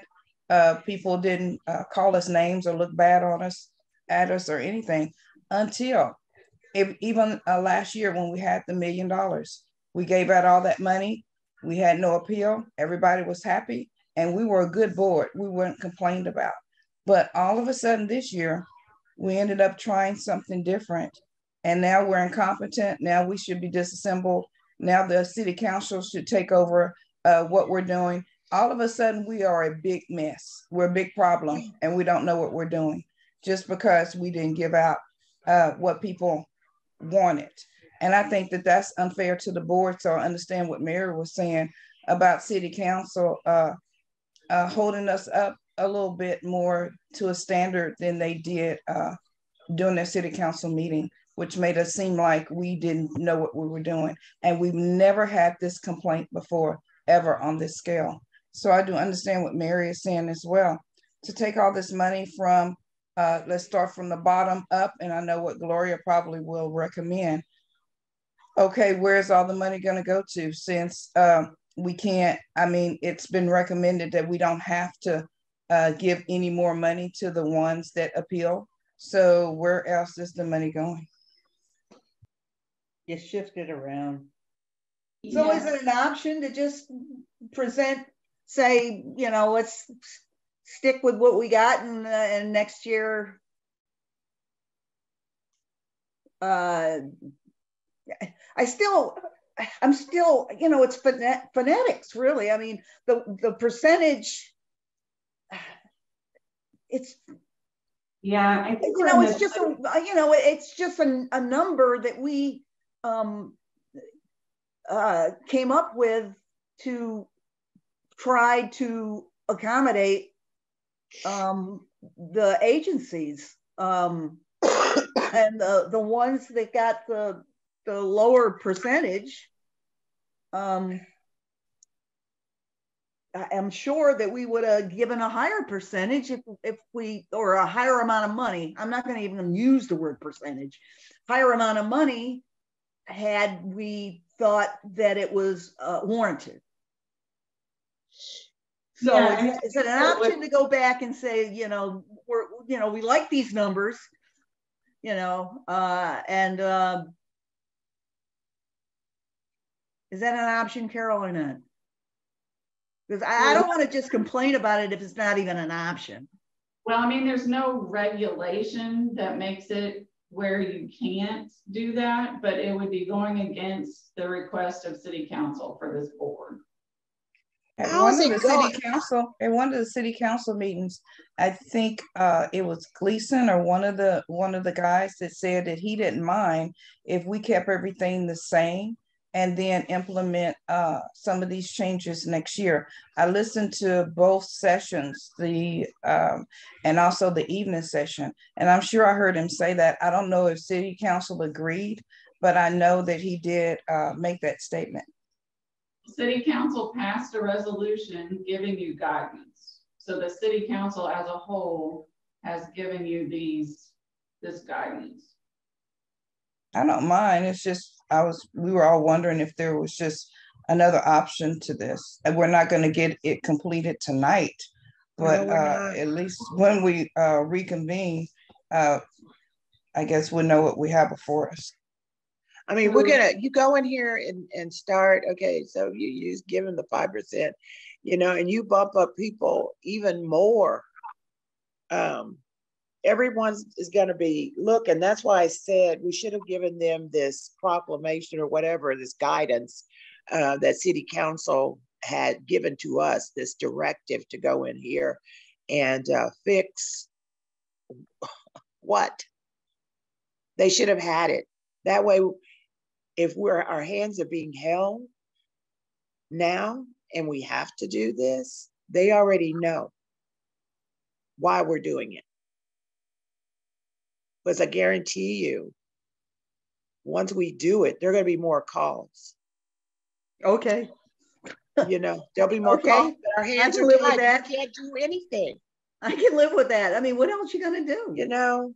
What else are you going to do? I'm just saying we can eliminate a lot of things if you just tell people what's going on and what's going to happen.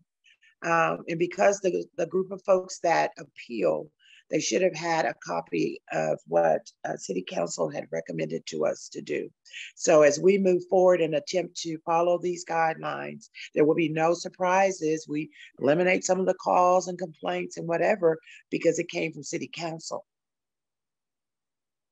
Right. I think that we're in a position where either We go with what we already originally had, which sounds like is not optimal for the city council.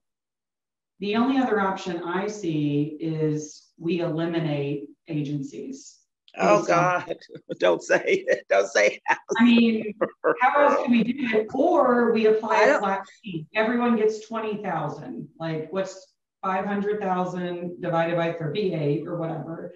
But the reason we did the percentages was because we spent an enormous amount of time ranking based on the criteria. Yeah. So it wasn't an arbitrary percentage. And so that's where I guess I'm getting lost on some of the It wasn't arbitrary. No. It wasn't arbitrary. It was how do we spend funds? But can we go back to city council and say, we have the right to go back and say, look, you know, we've looked at this and we really feel like what we've done is right. And I mean, just give them reasons why we don't want to eliminate anybody.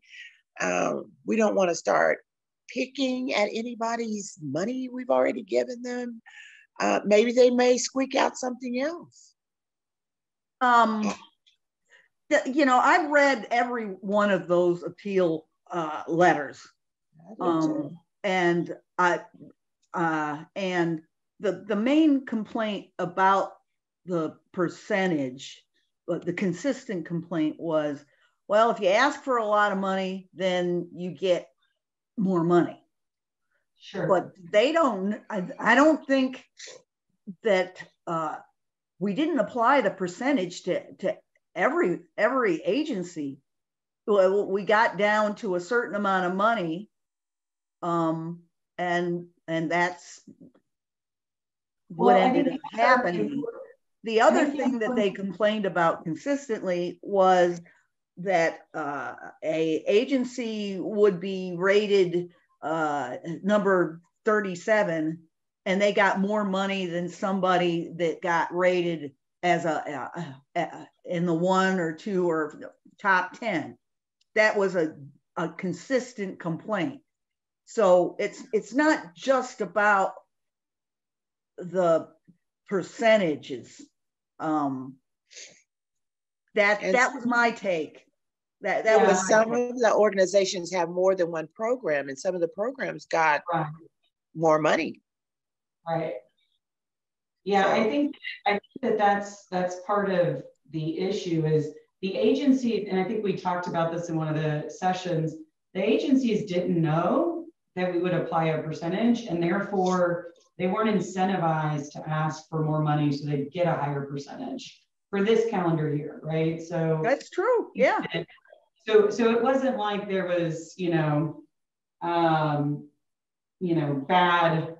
bad juju about that, right? Like people weren't actively trying to seek more money in order to get less, which might actually fund their programs. At least in this point, I recognize that future years that could be a problem if the advice is it's always a percentage, obviously. And then I think to the other earlier complaints around, item number 37 wasn't, the same dollar amount.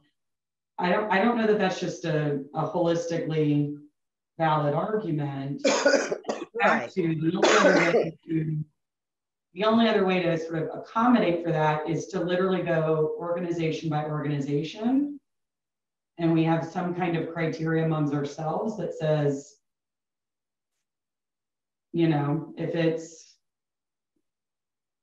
if it's an organization that we feel passionate about that has all these criteria that's been outlined to us and the board feels that, I don't know any other way to do it. It's very difficult. Yeah. Unless you're doing flat fees, that would be the only other thing that you could potentially do. And when we applied the percentage, we didn't say that we were going to be doing this every year. This was something that we did last year.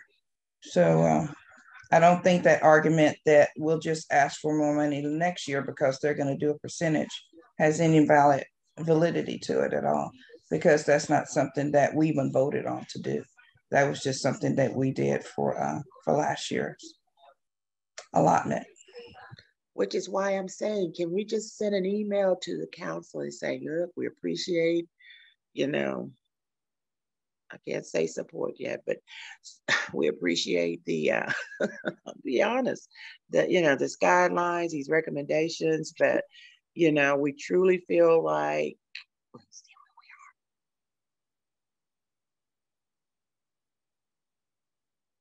we are. Carol? You still there? Yeah. You went silent. Are you still Oh, there? yeah. So how would you word it so that how can we present it so that it might fly? No, it really is about, We could try presenting it one more time, and if it's turned down, we're back to the drawing board. Is that what you're saying? I mean, you just say thank you for your recommendation. We stand by our recommendation. I don't think so. Thank you for your feedback. We stick by our decision as a council or as a But we'll look at using it next year. We need to have a reason why, and that we would think that implementing all of these changes, even you were saying the 20% for the salaries. Oh, let's not do that now. Let's do it next time. And so we can't implement everything that they have asked us to, according to Carol. So I think because we are wanting to not implement one thing, but implement everything else, maybe we can just use that as a reason as well. It's just, we don't really have clear guidelines from council as to what to do. I think they just gave us something to go back to the drawing board on. That's just my opinion. If it's something that we have to do, let's go ahead and do it. But if it's something that we don't have to do, then could we get another chance for city council to state our case? Like, we know what Carol's gonna say tonight, not surprise us doing city council meeting, and we don't know. Well, and I mean, there may be some of this criteria where we could, in theory, eliminate organizations. Like this is a new program, hasn't been live for more than 2 years. I don't know. I'm not totally against eliminating any organization. No, I was gonna say that, but then that sends a signal that we don't want new organizations to spin up that might be beneficial to the community. And so I think it actually sends a bad signal. Thank you, Alice, for saying that. Yeah. Really, to this community. Right. Yeah, so I think you get the opposite effect by doing that. By doing what? By trying to eliminate based on some of that criteria. I think maybe city council needs to spend a little bit more time putting together guidelines, criteria for us to follow, instead of one meeting that is an hour to try to put together what has taken us months to do. I don't know. Yeah, like I said, if that's something that we have to do, then that's our job. That's what we're here to do. But if we can maybe go back to city council one more time, just to see if they would hear our point of view, then I think that maybe, they can either say yes or no, but at least they see that we are trying to make this work. And we didn't just arbitrarily put something together last year, because that's not what happened. Do they ever listen? Do they ever listen to our meetings, Carol? They're available. I don't know whether or not they listen to them. Is there an opportunity to, because now Carol's done this new rank, right? The blue column, AI, based on the guidance. Is there an opportunity to apply the same methodology just with the new ranking? Because then in theory, we've created a fairer ranking based on the guidance, and then still consider a similar approach to that. You know how we said, let's do 55% and 20%. Right. Those numbers we could try that. Because then we've taken into account the guidance effectively, but also not gone away from our core belief as a board, which is let's try to fund as many of these organizations as possible. I wouldn't mind trying that, like you said, in theory. Yeah. Yeah, maybe try a different view now that the rankings have changed. Yeah. You know, look at a different percentages that we could allocate, and then maybe also review some of the higher dollar requests. Those Right. we might need to go look individually at those programs and see, you know, if the percentage is appropriate or if it should be less. I agree with that. I think that would be a good next step. Yeah. Because then it takes into it takes into account all of our feedback while also trying to incorporate the guidelines. Yeah, that sounds like a good compromise to me. You know, Mary, I agree with everything that you said. My fear is that if we just kick it back into their court, the response is going to be, we already told you no. And then we've just delayed things. So if we try to take a step towards somewhat of a compromise, then maybe we can finally land the plane on this thing. Because the thing that keeps sticking in my mind is that these folks don't have access, nobody has any money yet, and we're in February already. Right. Right. Okay. And I like the fact that we don't have to give any more money to or appease the ones that have appealed. I like that because I don't want us to feel like that's why we're back to the drawing board to give them more money because they appeal. I don't think that's right to the other agencies. In fact, School Fuel brought that up. She said, had I known that y'all were going to go back to the drawing board, I would have appealed too. So, I mean, that really stuck to me when she said that. So I just totally eliminating that they went through the appeals process, and let's just do this the right way.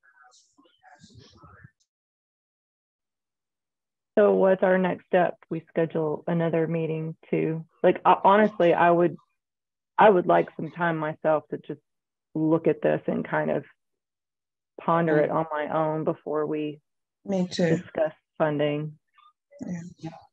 Okay, so then the question is how much time? You know, do you want a week or 2 weeks, and then we'll just schedule another meeting for the board? No, Rachel and was saying that we're already in the February and they don't have any money. Yeah, so the sooner the better. We could maybe next Thursday or something, or I don't know. That would work for me. So yeah, me too. I'm not understanding the approach. I mean, I'm up for whatever makes something move forward, but I'm not understanding the universal approach, and it has to be universal, obviously, to what we're doing here. Yeah, so Glory, what we were saying is we would apply the same methodology we did before that brought us to a conclusion, which is by utilizing the ranking, we would give the top tier ranks more money and the lower tiers less, percentage-wise.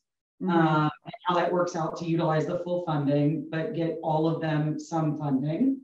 But utilize the new ranking column AI that Carol did that takes into account the guidance from the city council about they have a San Marcos office, that they're increasing services, they filed their financials on time, and that they've been serving San Marcos for 2+ years. So it allows us to have incorporated the feedback from the council, but also keep to our same sort of guiding principles, if you will, of this board cycle. So that would mean that you would pretty much look at all 38 agencies again, right? Yeah, but I don't think, Gloria, hopefully it's not going to be like starting from scratch all over again, because at least we have the spreadsheet that Carol's put all this work into for us to have a better place to start. And we have what we ranked it before, the new additional rankings, and then, I don't know, I guess just put some thought into how we think we could divvy it out differently, taking that into consideration. I'd like to how do you guys all feel about go out to that the guidelines that the council provided, that those get sent out to the agencies and organizations? Okay, we At can this do- time, Mary, they already have them. When did they get them? No, I can send them in a mass email. I can send the resolution. Okay, thank you. So how does everybody feel about just taking some time on our own? Like, I don't know if we each want to work up our own suggestion and then talk about it next week, or because that's what I'd like What to are the do. odds that it wouldn't be consistent across the board? And why does everybody have to, if that's what we're going to do, and we're going to use that criteria, and Carol already has, created this spreadsheet, and maybe she's got some computer app or something that would automatically eliminate, or not eliminate, but reconfigure what's there. Is there a way to do that so all of us don't have to do it independently and possibly come up for whatever reason with a different ranking? Well, the rank in the blue column is, let me unhide this right here, is the new rank. If you add the 4 columns where I looked at the different items of priority. So like this one would get an additional 20 points on to their earlier score that the board gave them. So the board, each individual scored, and then I averaged the scores to get to where we started. And then this would add 20 points to that score. And so this agency, San Marcos Housing Authority, would end up with and they're still the #1 rank with the additional score. So the rank with the average score done by the board is in green.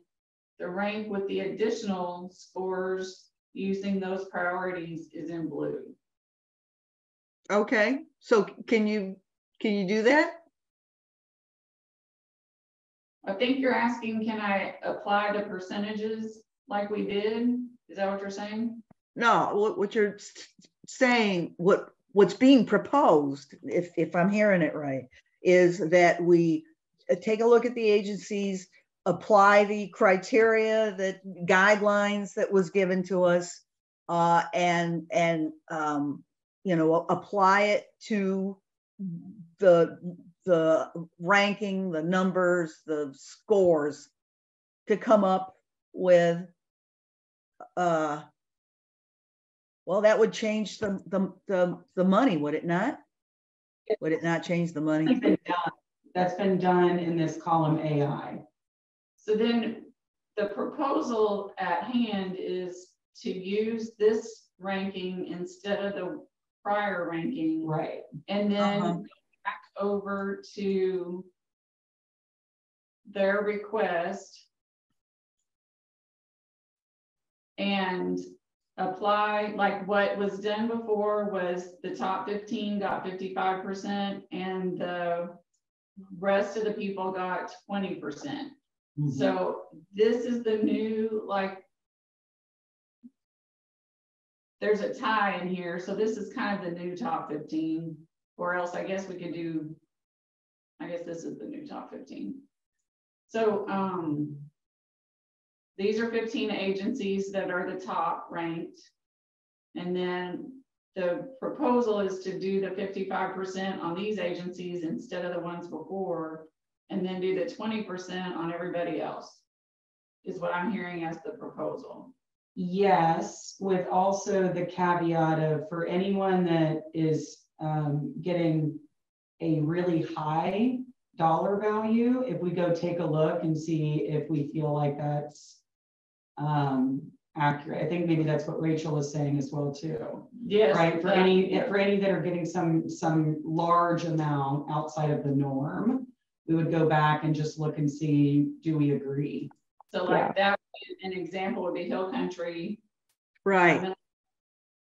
Exactly. Who has a budget of millions the first time they asked for any money, and they want what, 150? Is that it? Or 250? 250, half of the budget. Give me a break. Yeah, so we would go, then the board would, after applying the percentage, then y'all could go through and look at the top dollar amounts and see if you agree with that. Yeah, No, any I of those. would be, you know, I don't mind that. I don't mind taking a look at people that are asking for, you know, a substantial amount of money.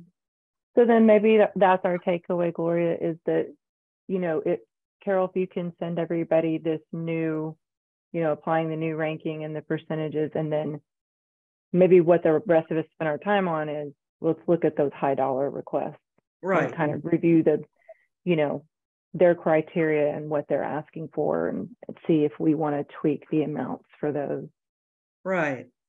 Which then might allow to go back and fully fund somebody else. Or at least, you know, give them a little more money. Yeah. Not fully funded. I don't think anybody should be fully funded. That's just my personal bias. But there's only one agency that was fully funded. One of the complaints was multiple agencies got 70%, 80%, and that's not true. I took a look at it. There's only one agency that got 100, one agency got 73, and one agency got, and most of them, you know, 11 got 55 and 20 got 20%. But if whatever you guys are talking about, I'm still hearing the word percentage. And I'm wondering if the council will take a look at that and say, oh, no, you know, you're just. I think because we're going to go back and critique, it's not going to be a percentage. Okay, I'm all for using a different word. Just so, you know, I mean, just so the council doesn't take issue with it, you know. I think if we apply the percentage, and that's our starting off point to review, and then we can tweak things a little bit so it doesn't fall in line of an exact percentage for each one. I agree. We can get away from that. Yes, yes. So, all right. So let me see if, because I apparently am the only one that's still confused about what we're going to do. But so Carol's going to go back and she's going to reconfigure the spreadsheet based on the new criteria and numbers and information. And then we're going to take a look at it and do review the outliers and see if you agree, and then we'll discuss the outliers. Okay, all right. Well, it's a plan. Yeah. It's a plan. I think it'll work if we come back with that in mind, and that's our objective. I think this will work. And I what think do you think, Carol? You think it'll fly or what? Man, you're on the you got their ear or something. I'm sorry, I have no idea. You have no idea if it'll. At least you're honest. Okay. I say let's come back and give it a try. Okay. I agree. So, I second it. In order to have a meeting next week, I'll have to post the agenda tomorrow morning. And so do we know for sure, like, can I ask y'all now, is everybody able to attend next week, or do we at least know that we have a quorum? I'm available. Oh yeah. Yeah, I could be there. I'm not going to do all this work for nothing and not attend, that's for sure. Yeah. Okay. I can attend. Okay, it sounds like we've got a quorum, and so I'll get the agenda posted tomorrow, and I'll send you the spreadsheet tomorrow, and I'll try to clean it up, but what I'll do is hide columns instead of deleting them, just so anybody who's used to using Excel can have all the information. But that would be great. So you're going to send a PDF, right? Because I don't have Excel, and I can't, and for some reason I can't get the whole thing on a PDF that's legible. Okay, yeah. Tiny. I don't know if you can break it down. It's so small that I can't read it if I get the whole tamale, you know? Okay, I'll send a legible PDF as well. Yep. Yes, by all means, send a legible PDF rather than Okay, got it. We still have to go through the rest of the agenda, so I'll hand that back over to Allison. Okay, so it is now time to receive updates from board members on activities since the last meeting. Does any board member have an update for the group? No. Okay, next item is future agenda items. Board members may provide requests for discussion items for a future agenda in accordance with the board's approved bylaws. No further discussion can be held related to topics proposed until they are posted on a future agenda in accordance with the Texas Open Meetings Act. Does any member want to request an item for a future agenda? I would like to do one of these after actions reports. Tell me what that is. Sorry. Well, it was in the notebook, old notebook. After action review questions regarding the application review and scoring process. Number 1, what did you feel should have been done differently? Number 2, what should be kept the same? Number 3, what worked well? Number 4, what needs to be added to the application review process next year? And number 5, should anything be done differently to market the process to potential applicants?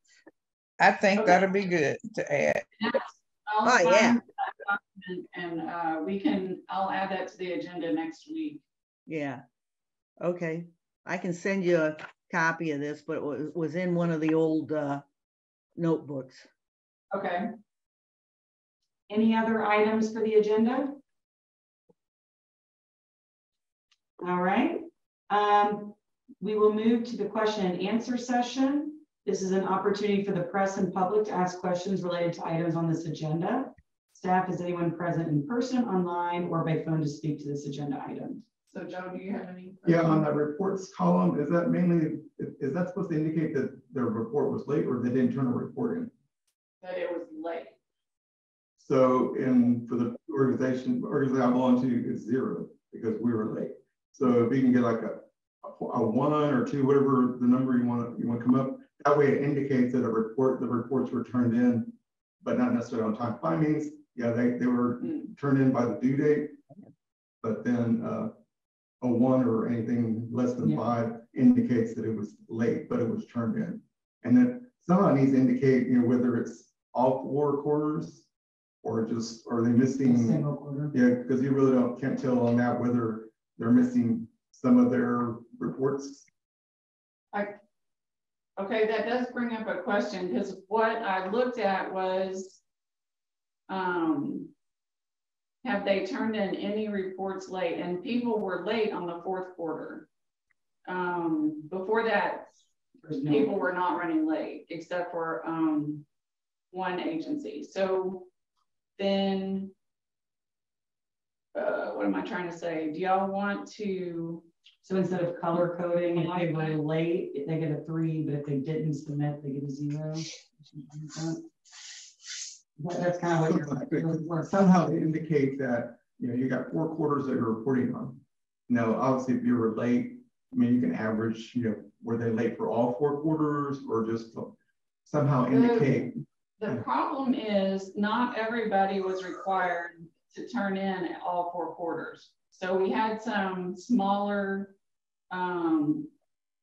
amounts where we said to them, you just have to turn in a report whenever you ask for money. And so, and their expectation was that they would ask once. Mm-hmm. Like, so give us a reimbursement request for the whole amount. And so it is kind of a, did they turn in any report late? They get a 0.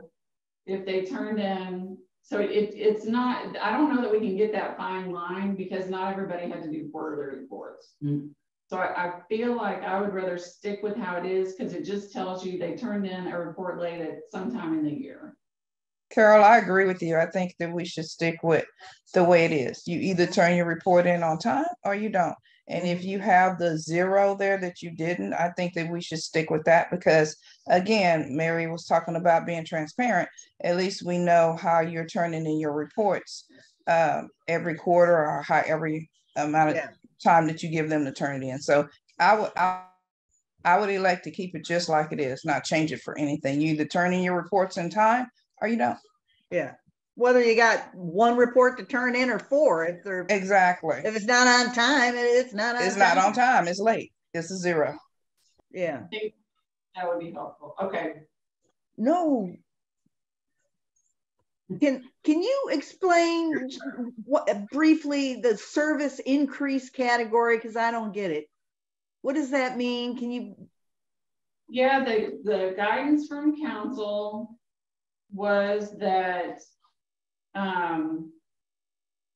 the programs should receive a higher priority if the HSAB funding is causing them to increase services above what they would provide without it. And so I had to do a judgment call. I mean, this is where it's kind of like, okay, so here's me just doing a judgment call on that question. Does the HSAB funding cause them to provide more services than they otherwise would? If they don't get funded. Yeah. Oh, yeah. Well, that would be everybody. Wouldn't that be everybody? Well, there's some larger organizations that are going to do their programs no matter what. Oh, that's true. But they all say, you know, all right. But they may, you know, they're allocating their funding so that HSAB helps with their funding portfolio, you know, but they're going to do a certain level of service no matter what. I think she froze. Maybe, yeah. I wonder if everybody froze. Yeah, and then the other thing I have, and speaking to some of the city council members, I guess one of the concerns that they were hearing, I didn't hear sitting in all y'all's deliberation and everything, but because our founder is in his 80s, so they're questioning, well, why should we fund this organization if they're not going to be around the next year or next couple of years? And I don't know whether y'all took in that consideration during y'all's deliberation, but that's kind of what the other agencies are telling council members. And so that negative is, I mean, everybody's fighting for their share of the money, right. But if you're going to that route of telling people, oh, because this person's, this organization's president may not be around much longer, then it really doesn't reflect on, you know, making everything fair that, you know, we all presented our financial statements, our application, everything. Yeah. So it should be based on, and I never really heard back, you know, I kind of got the thing of, oh, well, maybe there's something I did wrong with my presentation, but I never got any feedback as far as, you know, could I done something, present something more information? I never got anything. Right. And really the only reason I'm here is because I've been checking the website. I was here a couple of weeks ago when y'all were supposed to meet, but didn't have a forum. So that's been an ongoing issue with this board as far as having, you know, quorum to be able to meet. Obviously, somebody's got to be here in person. So I'm glad y'all met. But I think there's just that animosity among all the organizations. I mean, we went out, you know, payroll kind of we got, because normally 5,000 is the least amount we've ever gotten until this last request. So Joe, you need to wrap it up. Okay. Really, this is supposed to be about questions. Sure. Well, my question is about, and I still have issues about that report column, but you know, y'all decide what y'all want to do with it, but it doesn't really reflect, you know, whether reports were turned in or even the reason why they were late. Yeah, it's just kind of a blunt measure. Okay. Wait, hold on. I wanted to hear what Joe said. Did a city council person say that about? Yeah, they were hearing that, and out in the community, as far as, you know, that other agencies were telling them that, oh, this organization's not going to be around much longer because. But that wasn't used as a criteria. So now we're basing a conversation on hearsay. And that and I don't think that this is right for us to be basing our look, it's already, what time is it? Almost, it's after 9 o'clock. No, ma'am. I think that you're giving too much liberty to nonsense if it's hearsay. So I don't think that we should be subjected to this like at all. Okay. So I do think we should move on to the next agenda item. Okay. Adjournment. So adjournment. Thank you for all your participation. Do I hear a motion to adjourn the meeting? I motion to adjourn. Thank you. Second. Joanne. Motion was made by Joanne. Do I hear a second? Somebody seconded. Rachel That second. was me. That was Rachel. Okay. Rachel seconded the motion. All in favor, please say aye. All Aye. against, nay. Aye. I adjourn this meeting at 9:15 p.m.